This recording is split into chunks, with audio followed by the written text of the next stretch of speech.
সুপ্রিয় দর্শক, আসসালামু আলাইকুম। স্বাস্থ্য বিষয়ক অনুষ্ঠান চিকিৎসা সেবাতে আপনাদের সবাইকে স্বাগত জানাচ্ছি।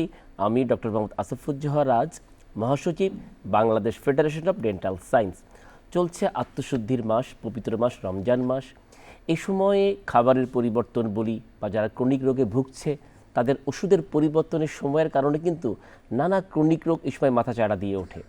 জানতে হবে কিভাবে এই সময়টি আমরা নিজেদেরকে সুস্থ রাখতে পারি, ভালোভাবে পালন করতে পারি আমাদের প্রতিটি রোজা। এই বিষয়ে কথা বলতে আমাদের বিষয় নির্ধারণ করা হয়েছে রোজার সময়ের সুস্থতা।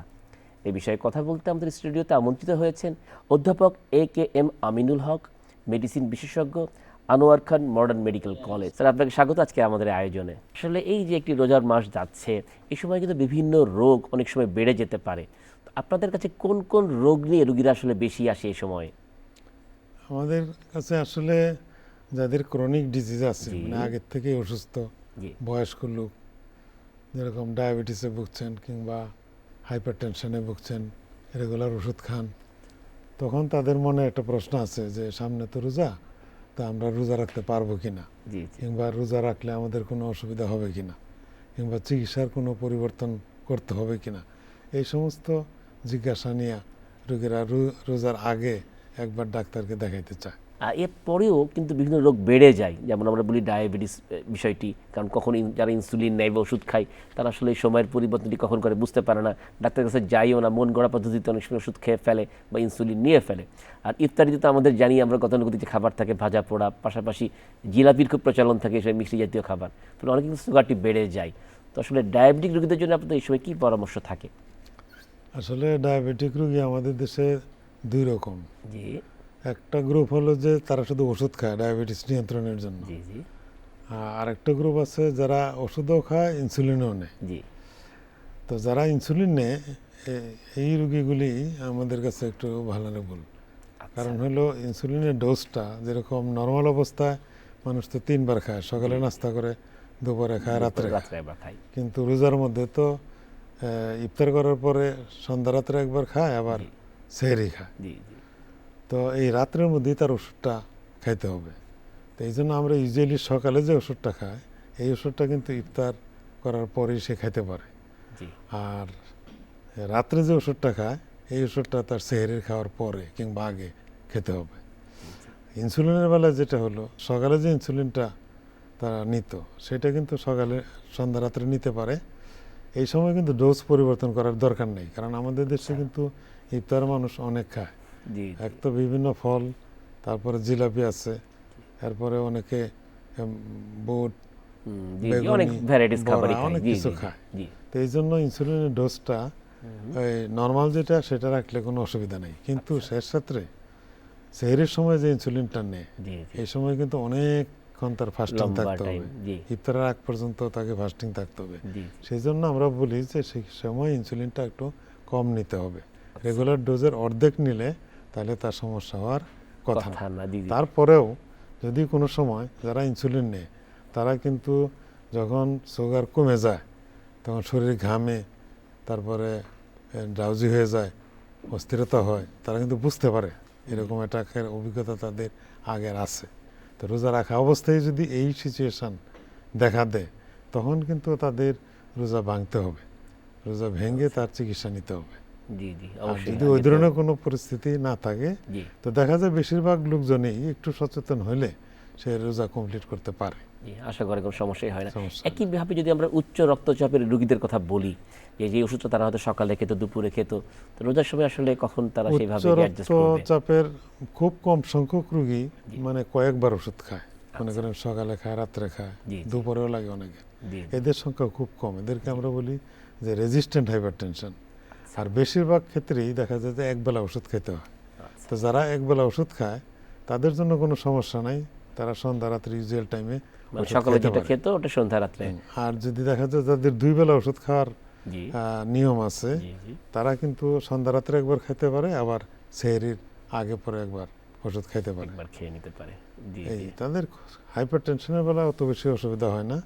ডায়াবেটিসের বেলা যতটুকু সচেতন থাকতে হয় তত বেশি হাইপার টেনশনের জন্য। তবে রোজা রাখলেও হাইপার টেনশনের ওষুধ তার চালু রাখতে হবে। চিকিৎসকের পরামর্শ মতে ডোজটা অ্যাডজাস্ট করে নিতে হবে, সময়টা অ্যাডজাস্ট করে নিতে হবে, Adjust করে তাহলে আসলে ভালো থাকতে পারবে। রমজানের সময় দীর্ঘ টাইম পানি না খাওয়ার কারণে বা পানি পান করার না কারণে এক ধরনের ডিহাইড্রেশন হয় অনেকের মধ্যেই। আসলে এটাকে প্রতিরোধ করার জন্য আসলে কি ধরনের ব্যবস্থা নেওয়া উচিত?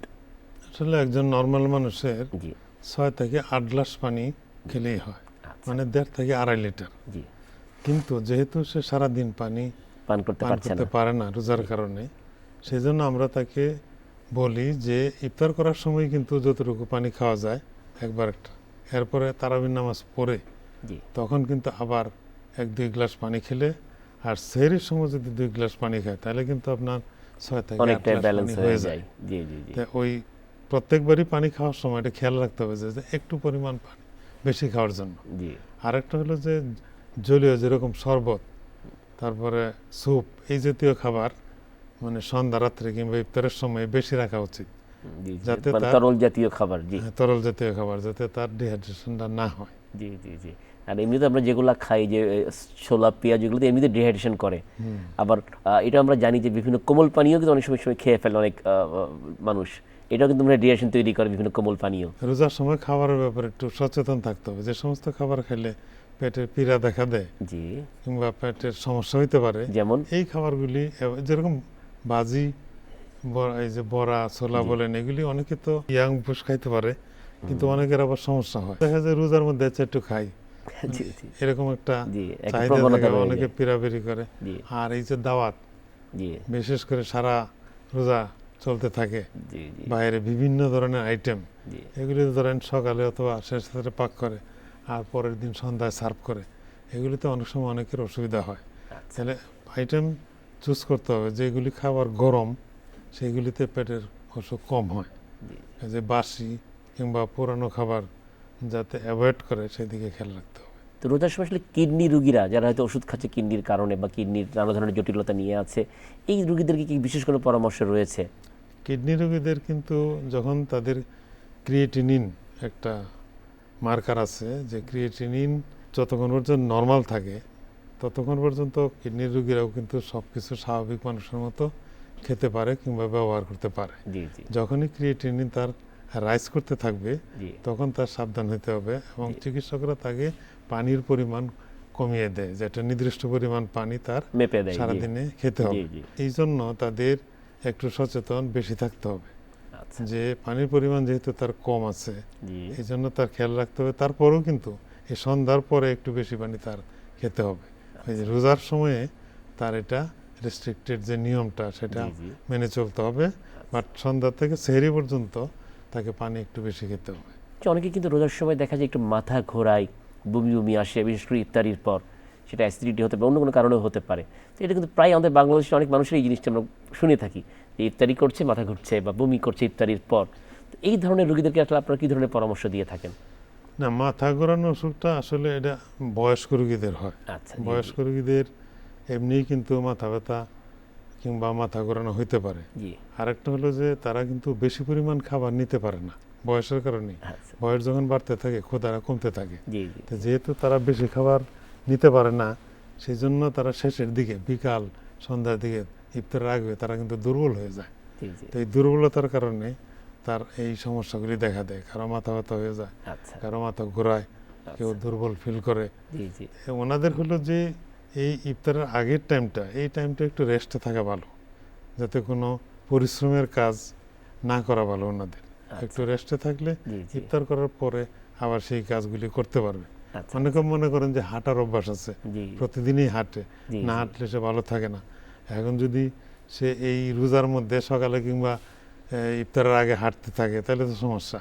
আচ্ছা তাকে হয়তো ইফতার করার পরে যে সময়টা আছে এই সময়ের মধ্যে হাঁটতে হবে, অথবা আপনার তারাবির নামাজের পরে। আর জি তারাবির নামাজে এত লম্বা নামাজ জি জি আর কিছুটা পরিশ্রম, যারা তারাবির নামাজ পুরোপুরি কমপ্লিট করতে পারে তাদের তো হাঁটার কাজ এখানে হয়ে যায়, না, তাদের আর একদমই তাই। অতিরিক্ত জি, হাঁটার জি, জি, দরকার পড়ে না। জি, জি, যারা জি, বয়স্ক লোক হুম, হুম, তাদের হাঁটাটা অ্যাভয়েড করা ভালো জি। এই রোজার এক মাস। যে ডায়াবেটিক যদি আমরা হাঁটতে বলে থাকি, তো আসলে রোজার সময় একই সময় হাঁটবে তারা ইফতারির পর এবং তারাবির ইফতারির পর? পরে অথবা তারাবির পরে হাঁটতে তো হবেই, মানে হাঁটতে হবে। শারীরিক মিনিমাম পরিশ্রম তো করতেই হবে তাদেরকে। জি জি। আর গর্ভকালীন সময় যখন রোগী কিন্তু আপনাদের কাছে আসে, এই সময় যে তারা আসলে এই সময় কি করবে? গর্ভকালীন সময়ে এই তো স্পেশাল প্রিকশন নিতে হবে। প্রথম কথা হলো যে হাদিসের আলোকে যাদের পক্ষে অসুস্থ এবং রোজা রাখা সম্ভব না, তারা কিন্তু রোজা না রাখলেও পারে। গর্ভবতী মহিলাদের অনেকেই আছে রোজা রাখবেই এই ধরনের, তাদেরকে আমরা ব্রিফিং করি যে আপনি যদি সুস্থ থাকেন রোজা রাখতে পারবেন, সমস্যা নেই। কিন্তু যদি কোনো সময় সমস্যা দেখা দেয়, যেরকম গর্ভের প্রথম 3 মাস তো বমি হয় অনেক, এটা নর্মাল, কিন্তু বমি হলে তো তার ডিহাইড্রেশন হয়। এই অবস্থায় কিন্তু রোজা রাখা তার জন্য কঠিন। রোজাও রাখতেছে, বমি করতেছে, আবার কোনো ফ্লুইড নিতে পারতেছে না, তাহলে তো সে শকে চলে যাবে। এটা গেলো একটা। আর মাঝখানের পিরিয়ডে রোজা রাখলে সমস্যা হয় না, শেষ দিকেও তাকে সাবধান হইতে পারে। তখন তার তো ডেলিভারির সময়, কখন তার পেইন উঠবে সেটা তো আমাদের জানা নাই।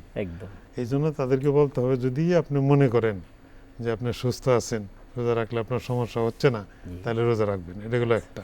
আর যদি মনে করেন যে না আপনার এরকম ভমিটিং সমস্যা আছে, অন্য সমস্যা আছে, তাহলে আপনি রোজাটা নাও রাখতে পারেন। এটা গেলো একটা। আর হলো যে রোজার সময় চিকিৎসা, যেরকম অনেক ডায়াবেটিক পেশেন্ট আছে, তারাও কিন্তু রোজা রাখে। তো ডায়াবেটিক পেশেন্ট প্রেগনেন্সি অবস্থায় ইউজুয়ালি আমরা ট্যাবলেট খাইতে না করি, তো সেই ক্ষেত্রে তার ইনসুলিন নিতে হবে। তো ইনসুলিন নিলে ওই ডোজের ব্যাপারে তার সচেতন হতে হবে। রোজার আগেই, শুরু করার আগেই তার একজন ডাক্তারকে দেখে তার ওষুধ চিকিৎসা সব অ্যাডজাস্ট করে নিয়ে পরে রোজা রাখতে হবে। চমৎকার বলেছেন। একটি উপসর্গের নাম বলি, খুব কমন সবার হয়, জ্বর। তো জ্বর নিয়ে কিন্তু অনেকে মানুষ চিন্তা করে যে আসলে এই জ্বরটা কি স্বাভাবিক জ্বর কিনা, নাকি আসলে ডাক্তারের কাছে যেতে হবে কখন। তো আসলে জ্বরের সাথে কি কি উপসর্গ থাকলে একজন রোগীকে ডাক্তারের শরণাপন্ন হতে হয়? আমাদের দেশে জ্বর তো কমন, এবং কমন জ্বরগুলির মধ্যে একটা হলো টাইফয়েড, একটা হলো মহিলাদের বিশেষ করে প্রস্রাবে ইনফেকশন থাকে বেশি, আর সর্দি কাশি থাকে শীতকালে, আর আপনার এখন আমাদের নতুন ডেঙ্গি আর চিকুনগুনিয়া এই দুটো অ্যাড হয়েছে। আর টিউবারকুলোসিস তো সারা বছরই হয়, এন্টারিক ফিভারও সারা বছর হয়। তাহলে প্রথমেই জ্বর আসলে ভয়ের কিছু নেই, আপনি একদিন দেখতে পারেন যে জ্বরের নেচারটা কি। কিংবা অনেকেই কিন্তু জ্বর আসলেই না প্যারাসিটামল ট্যাবলেট খেয়ে ফেলে, এই জন্য পরে জ্বরের প্যাটার্ন বুঝতে অনেক সময় অসুবিধা হয়। তারপরেও দেখতে হবে যে যদি প্যারাসিটামল খাওয়ার পরে আবার জ্বর আসে গেল, তাহলে কিন্তু তার ডাক্তারের পরামর্শ নিতে হবে। ডাক্তার উনি তখন দেখবেন যে সাথে আর কি অসুবিধা আছে, সাথে মাথা ব্যথা আছে কিনা, সাথে তার সর্দি আছে কিনা, সাথে তার কাশি আছে কিনা, সাথে তার পেট ব্যথা আছে কিনা, তার প্রস্রাব জ্বালাপোড়া করে কিনা, এই সমস্ত অ্যাসোসিয়েট ফিচার দিয়ে ডাক্তার সাহেব ডায়াগনোসিস করতে পারবে যে তার এখন কোন জ্বরটা। বেশিরভাগ জ্বরই তো ওষুধ, এক হলো প্যারাসিটামল খাওয়ার একবার খাইলো আর জ্বর আসলো না, তো চিকিৎসা দরকার নেই। কিন্তু যদি খাওয়ার পরেও জ্বর 5 ঘন্টা 6 ঘন্টা পরে আবার এসে পড়ে, তখন ডাক্তারের পরামর্শে তাকে ওষুধ নিতে হবে। ইউটিআই বা ইউরিনারি ট্র্যাক্ট ইনফেকশন, এই সময় কিন্তু মেয়েদেরকে এই রোজার সময় অনেকে কিন্তু বেশি হয়ে থাকে বলে অনেকেই আসলে কমপ্লেনটি করে। তো আসলে মেয়েদেরকে আসলে কি সাবধানতা অবলম্বন করলে, এটা কমন রোগ ইউটিআই, এটা কিভাবে তার প্রতিরোধ করতে পারে? হয় কি, ইউটিআই যারা পানি কম খায়, মানে ইউটিআই তো আসলে পানির সাথে রিলেটেড না, কারণ এটা তো একটা জীবাণু দেওয়া হয়। মানে জীবাণুটা প্রস্রাবের নালীতে ঢুকলে তখন তার ইনফেকশনটা হয়। তো বেশি পানি যারা খায় তাদের প্রাথমিক অবস্থায় সমস্যা ফেস করে না, কারণ এই প্রস্রাবের সাথে এটা ফ্লোতে জীবাণুগুলি বের হয়ে যায়।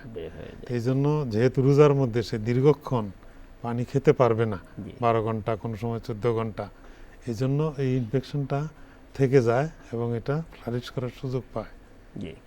এইটাই হলো সমস্যা। কিন্তু যদি ওইরকম তার সমস্যা হয়, তো রোজার মধ্যেও চিকিৎসা করা যাবে, কারণ ইউরিনারি ইনফেকশনের যে চিকিৎসা, ট্যাবলেট হোক ইনজেকশন, এর 2 বেলা, তাহলে সে সন্ধ্যা রাত্রে ওষুধ খাইতে পারে, সেহরের সময় ওষুধ খাইতে পারে, দিনের বেলা ওষুধ না করলেও তার এই রোগের চিকিৎসা সম্ভব। কাজে রোজা ভাঙার কিংবা রোজা না রাখার কোনো কারণ নেই। জ্বর হলে বা আপনি যেমন বলছেন ইউটিআই অ্যান্টিবায়োটিক খেতে, ডাক্তারের পরামর্শ ছাড়াই আশেপাশে কোনো ফার্মাসি থেকে অ্যান্টিবায়োটিকের মতো ওষুধ নিয়ে খাওয়া শুরু করে দিয়েছে, তার বয়স কত বা কী ডোজ কিছুই না জেনে তার খাওয়া শুরু করছে, এটা কতটা ঝুঁকিপূর্ণ? এটা ঝুঁকিপূর্ণ, মানে বেশিরভাগ ক্ষেত্রে দেখা যায় যে জ্বর, মনে করেন একটা অ্যান্টিবায়োটিকের কোর্স আছে 7 দিন কিংবা 10 দিন, বেশিরভাগ ক্ষেত্রে 2-3 দিন ওষুধ খাওয়ার পরে তার জ্বরটা কিন্তু সেরে যায়। সমস্যা হলো যদি ফার্মেসি থেকে সে ওষুধ নেয়, তো তারা তো ডোজটা বলে দেয় না যে এতদিন খেতে হবে। তা 2টা চাইলে 2টা দেয়, 4টে চাইলে 4টে দেয়, মনে করে 3 দিন খাওয়ার পরে জ্বরটা তার ভালো হয়ে গেল, আর ওষুধ কিন্তু খায় না। একদম। তাতে হয় কি, তার মনে করেন যে 70% জীবাণু তার ধ্বংস হয়ে গেল, জ্বর কমে গেছে। তো আরও যে বাকি 10-20% জীবাণু রয়ে গেল, এইগুলি তখন রেজিস্ট্যান্ট হয়ে যায়। ওই জীবাণুতে যখন অন্য একজনের অসুখ হবে তখন কিন্তু সে ভালো হবে না। জি জি। এই জন্য ফুল কোর্স ওষুধ শেষ খাইতে করতে হবে। হবে। ফার্মেসিতে যারা ওষুধ দেয় কিংবা ফার্মেসি থেকে যারা ওষুধ নেয়, তারা কিন্তু ফুল ডোজটা কমপ্লিট করে না। একদমই এটাই বড় তাই। সমস্যা। জি জি। এই জন্য দিন দিন আমাদের দেশে এই ওষুধগুলির রেজিস্ট্যান্ট বাড়তেছে এবং ভবিষ্যতে এক সময় গিয়ে এটা প্রবলেম হবে। অ্যান্টিবায়োটিক আমরা এই ওইটা জন্য দেখছি, প্রেসক্রিপশন সেটাই। অনুযায়ী খাওয়া উচিত। জি জি জি। দর্শক নিশ্চয়ই আলোচনায় বুঝতে পারছেন যে সারা বিশ্বে কিন্তু এই অ্যান্টিবায়োটিক রেজিস্ট্যান্স এখন অনেক চিন্তার বিষয়। অনেক অ্যান্টিবায়োটিকই কিন্তু এখন আমাদের কাজ করছে না, এটা বিশেষ জরিপে উঠে এসেছে। সুতরাং যত্রতত্র অ্যান্টিবায়োটিক ব্যবহার থেকে আমাদের মুক্ত থাকতে হবে। ডাক্তার প্রেসক্রাইব করলেই সেই ডোজ অনুযায়ী পুরা কোর্সটা শেষ করতে হবে। 2 দিন বা 3 দিন বা অর্ধেক খেয়ে শেষ করা যাবে না, এখান থেকে বড় ধরনের ক্ষতির সম্ভাবনা রয়ে যায়। আসলে রোজার সময় কি খাদ্যাভ্যাসটি তারা চালু রাখলে তারা এই পুরো মাসটি নিজেকে থেকে ভালো রাখতে পারবে? রোজার সময় আসলে যেহেতু সে ফাস্টিং থাকে জি 12 ঘন্টা কিংবা 14 ঘন্টা, এই জন্য শেষ রাত্রে যে খাবারটা খাবে সেখানে প্রোটিন থাকতে হবে বেশি। জি। যেমন আসলে অনেকে তো বুঝে না প্রোটিন খাবার প্রোটিনের কোনগুলো। মধ্যে মনে করেন মাংস, জি ডিফারেন্ট টাইপস অফ মাংস, গরুর মাংস হতে পারে, খাসি মাংস হতে পারে, মুরগির মাংস হতে জি পারে, জি। আর হলো ডিম, ডিমও প্রোটিন। তো এই যে আমরা যেটাকে রিচ ফুড বলি, এটাই কিন্তু প্রোটিনযুক্ত খাবার। জি তাহলে জি। শেষ রাত্রে প্রোটিনযুক্ত খাবারটা বেশি খেতে হবে। আচ্ছা, এটা লং টাইম পর্যন্ত তাকে কভার দিবে। লম্বা টাইম। জি ওখানে প্রোটিনও থাকতে হবে, ফ্যাটও থাকতে হবে। আর সন্ধ্যা রাত্রে সে তরল জাতীয় খাবার একটু বেশি খাবে এবং মাছ কিংবা ভাজি, সবজি এই সমস্ত খাবার দিয়ে সন্ধ্যাটা পালাইতে হবে। আর প্রোটিনের পোর্শনটা সেহরির সময় বেশি দিতে হবে, তাহলে প্রোটিনের তার রোজা রাখাটা সহনীয় হবে, কষ্ট কম হবে। কাশি তো অনেকেরই হয় কম বেশি, এই শীতের সময় একটু গরম পড়েছে, এই ঋতু পরিবর্তনের সময়। তো কাশি আসলে কোন পর্যায়ে গেলে চিকিৎসকের কাছে যাওয়া উচিত এবং তার ওষুধ সেবন করা উচিত? আমাদের দেশে কাশি তো মনে করেন কমন, জি কিন্তু যেটা হয় যে অল্প কাশি হইলেই কিন্তু ডাক্তারের কাছে যায় না। জি জি। তারা নিজেরাই হয়তো হিস্টাসিন কিংবা ওই কোনো ওষুধ অ্যান্টিহিস্টামিন খেয়ে নেই, জাতীয় জি। মানে ওষুধ খায়, খাওয়ার 2-4 দিন 5 দিন 7 দিন দেখে কমে না। তো এই যে 7 দিনও অতিক্রম হয়ে গেছে, কাশটা ভালো হচ্ছে না, তাদের ডাক্তারের পরামর্শ নিতে হবে। আরেকটা হলো, যদি কাশির সাথে জ্বর থাকে তাহলে শুরুতেই ডাক্তারের কাছে যাওয়া উচিত। আচ্ছা কারণ কাশির সাথে জ্বর থাকলেই এটা হালকা যেরকম ইনফ্লুয়েঞ্জা একাই ভালো হয়ে যায়, হইতে পারে আপার রেসপিরেটরি ট্র্যাক্ট ইনফেকশন হইতে পারে, নিউমোনিয়া হইতে পারে, আবার আগে তার ইনফেকশন ছিল এখন ব্রঙ্কাইটিস হয়ে গেছে। আর নিউমোনিয়াটা খুবই ডেঞ্জারাস, এটা শুরুতে চিকিৎসা করলে অল্পতেই 7 দিনের ওষুধে ভালো হয়ে যায়, আচ্ছা। কিন্তু শুরুতে চিকিৎসা না করলে এটা আবার ইনফেকশন হয়। জি ওই ইনফেকশন আবার যেহেতু ইনফেক্টেড, জি। এটা ড্র করলে সহজে আসতে চায় না, তখন আবার অনেক জটিল হয়ে যায়। জি। টিউব দিতে হয়, টিউবেও না আসলে তখন অপারেশন লাগে। কাজে এটা একটা জটিল রূপ। নিউমোনিয়া হলে আগেই চিকিৎসা করতে হবে। তাহলে কার নিউমোনিয়া হলো আর কার হলো না, এটা তো রোগীর পক্ষে বোঝা সম্ভব না। একদম সেই জন্য যদি কাশির সাথে জ্বর থাকে তাহলে ডাক্তারের পরামর্শ নিয়ে ওষুধ সেবন করা ভালো। এই রোজার সময় আরেকটি বিষয় হয় ডায়রিয়া, অনেকের হতেই পারে। তো ডায়রিয়া যদি কারো শুরু হয়ে যায়, সেই অবস্থায় তার রোজা রাখাটা কতটা নিরাপদ? ডায়রিয়া রোজার সময় বেশি হয় কমন, কারণ রোজার সময় যে স্ট্রিট ফুড সেল জি, হয় জি। সারা বছর আমরা এটা দেখি হয় না। একদম অলিগলির মধ্যে অবাধে বিক্রি হচ্ছে। কাজেই সব এগুলি তার হাইজিন মেনটেন করে সব জি তৈরি হয় না, এই জন্য রিস্ক থাকে। তবে ডায়রিয়া হলে বেশিরভাগ ক্ষেত্রেই তার 2টা সমস্যা হবে। একটা হলো তার ফ্লুইড কমে যাবে, ডিহাইড্রেশনের সমস্যা হবে। আর একটা হলো যে বারবার হইতে থাকলে সে দুর্বল হয়ে যেতে পারে যদি বয়স্ক মানুষ হয়ে থাকে। তাহলে প্রথম যে কাজটা করতে হবে, ফ্লুইড রিপ্লেস করতে হবে। কিন্তু শুধু পানি খেলে হবে না, শুধু পানি খেলে কিন্তু স্বাস্থ্য আরও সে আরও খারাপের দিকে যাবে। জি এই জন্য লবণযুক্ত, আমরা যেটাকে ওরসালাইন বলি, ওআরএস, জি জি। ওআরএস গুলায়া তাকে এটা খাইতে হবে। তো আচ্ছা। এটা নিয়ম হলো একটা প্যাকেট আধা লিটার পানিতে গুলিয়ে মিশিয়ে, জি। খাইতে হবে এবং ইউজুয়ালি 2 বেলা খাইলে তার 1 লিটার হয়। মনে করেন সন্ধ্যা রাত্রে একটা খেলো আর শেষ রাতে শেষ আধা রাত্রে। লিটার 1 লিটার হয়ে গেল। আচ্ছা। তো এটাতেই কিন্তু তাকে সারাদিন কভার cover করবে, করবে। কভার জি, করবে। আর যদি দেখা যায় যে না, তার ডায়রিয়াও আছে, সাথে আবার 1-2 বার বমি হয়েছে, একটু জ্বরও আছে, তাহলে কিন্তু তার ফুড পয়জনিং চিন্তা করতে হবে। সেই ক্ষেত্রে কিন্তু তার ওষুধ লাগবে, ডাক্তারের পরামর্শ লাগবে। জি। আর যদি এরকম থাকে ইনট্রাক্টেবল, যে স্যালাইন খাওয়ার পরেও কমতেছে না, ওষুধ খাওয়ার পরেও কমতেছে না, এবং সারাদিন ফাস্টিংয়ে ছিল, সেই ক্ষেত্রে তার হসপিটালাইজ হওয়া ভালো, জরুরি হয়ে যায়। অনেক ভালো বলেছেন, খুব সুন্দর করে শকে গেলে বলেছেন। তখন সমস্যা হবে, জি জি জি। রোগী তো আর বুঝতে পারবে না। রোগী আসলে বুঝতে পারবে না কখন আসলে শকে চলে যাবে, এই জন্য আগে থেকে তার একটা প্রয়োজনীয় ব্যবস্থা নেওয়া উচিত। দরকার। জি। রোজার সময় আরেকটা বিষয়ও থাকে, বিশেষ করে শিশুরাও রোজা রাখতে চায়। তো আপনার আসলে কত বছর বয়স থেকে আসলে শিশুদের রোজা রাখার ব্যাপারে উৎসাহিত দিয়ে? শিশুদের আসলে তো রোজা রাখার কথা না, জি ইজিলি 12 বছর কিংবা তারপরে হইলে রোজা রাখলে সমস্যা হয় না, কিন্তু বাচ্চাদের রোজা অ্যালাউ করে যাতে সে এটা প্র্যাকটিসটা হয় তার, সেই জন্য। এবং অনেক বাচ্চাও খুব আশা করে থাকে সে রোজা রাখবে, প্রথম রোজাটা কিংবা 27 রোজা কিংবা শেষ রোজা, এই তিনটার উপরেই চাপ থাকে বেশি। তবে তাদেরকে ডিসকারেজ করা উচিত না, এনকারেজ করা উচিত না, যদি সে রাখতে পারে। আর যখনই তার প্রবলেম ফেস করবে, দুপুরে হোক বিকালে হোক, তখন তাকে এনকারেজ করতে হবে যে তুই রোজা ভেঙে ফেলে খাবার গ্রহণ করার জন্য তাকে আমরা বলতেই পারি। বাচ্চা বয়সে ইন্টারনাল মিলিও যেটা আমরা বলি, জি জি, হোমিওস্ট্যাটিক মেকানিজম, রোগীর কন্ট্রোল ক্যাপাসিটি কম থাকে। বুকে জ্বালা পোড়া, তো একটি মানুষ আসলে কখন বুঝতে পারবে এটা কি তার গ্যাস্ট্রিকের ব্যথা হচ্ছে নাকি জটিল কোনো হার্টের রোগের বিষয় হচ্ছে, কিভাবে মানুষ সহজে জানতে পারে? ইউজুয়ালি হার্টের রোগে কিন্তু জ্বালা পোড়া হয় না, এটা হলো ব্যথা হয়। জি, ব্যথা হয় এবং ব্যথাটা আস্তে আস্তে গভীর হইতে থাকে। আবার এক্সারশন, আপনি ব্যথাটা নিয়ে হাঁটলেন, ব্যথাটা বাড়বে, এইটা হলো হার্টের ব্যথা। আর জ্বালা পোড়াটা বেশিরভাগ ক্ষেত্রে আপনার খাদ্যনালীতে হয় অথবা ওই পাকস্থলিতে হয়। তো সেই ক্ষেত্রে যেহেতু তার যদি আগের থেকেই মানে আলসার থেকে থাকে, তাহলে তো এই দীর্ঘক্ষণ না খেলে তো তার হবে। জি জি, ইউজুয়ালি খাবার 2.5 ঘন্টা থেকে 3 ঘন্টা থাকে পেটে, জি জি, এবং এরা 6 ঘন্টা পর্যন্ত কভার দিতে পারে।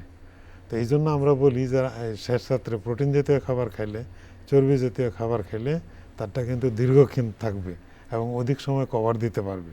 তারপরেও যদি তার এই 6 ঘন্টা 8 ঘন্টা পরেই তো তার অ্যাসিড আস্তে আস্তে জমা হতে থাকে। এখন যদি সে আলসারের রোগী হয়ে থাকে, তাহলে এই অ্যাসিডটা আলসারে পড়লে তখন তার বার্নিং হবে, জ্বলবে। জি, ইউজুয়ালি যদি আলসার হয়ে থাকে তার এন্ডোস্কোপিক্যালি প্রোভেন, তাহলে তার রোজা না রাখা ভালো।